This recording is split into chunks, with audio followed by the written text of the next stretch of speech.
panel's still with me. Molly Ball, Kevin Kellum, Steve McMahon. Can we talk about taxes? Yeah. well, you know, maybe that's what he's protesting. Maybe the rent is too damn high. Or the tower is too damn high.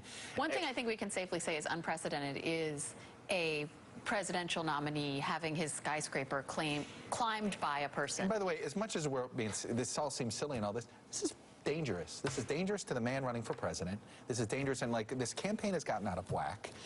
It does feel as if people are I can't tell you how many people I've come into contact with in both campaigns, and even some in the press, who feel less secure than ever because there is this sense of chaos out in the electorate that people will do crazy things like this guy. Yes, less secure, more angry, more frustrated, and more willing to act out in ways that, you know, I said earlier, unusual and uncommon.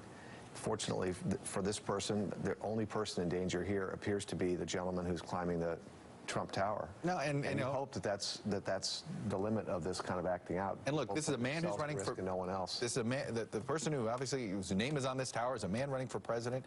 It is odd. It fits the definition of NEW news. But let's. I'll be frank about this. Us giving him this coverage only could encourage the next guy to think, oh, so scaling a building will get me to roadblock television. It is odd, but it's happened before in different ways. I do think that all the things that my colleague here has described are the reasons why Donald Trump is actually doing well. So he's in a world where things that are unusual are helpful, where people being disappointed and aggrieved are something he wants to speak to.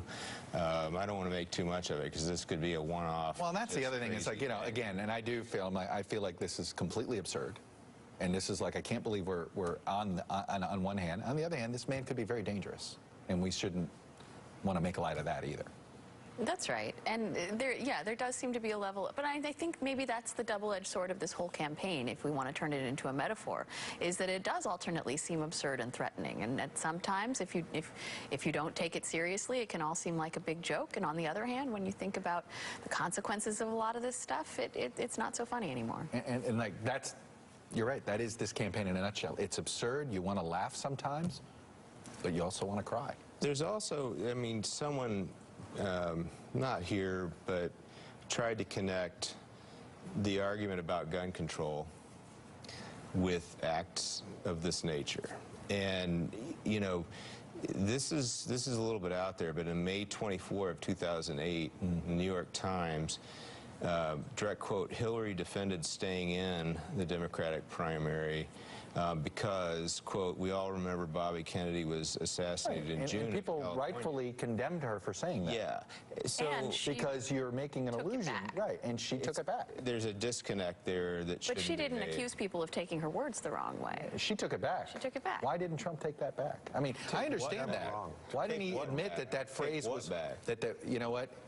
He poorly worded something. It was poorly worded, and he doesn't want people to know that that's what he meant. He has done it, and he will again. But he never does it. He has other people do it for him, Kevin. He always has other people do it for him. He did it in a tweet the other day.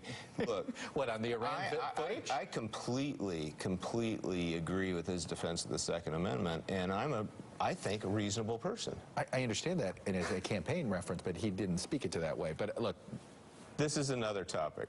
Well, it is, but Steve, I think it does get to, you know, and this is part of where I think the public at one point is just going to throw up their hands. There is a middle of this electorate that is just tired of the sideshow.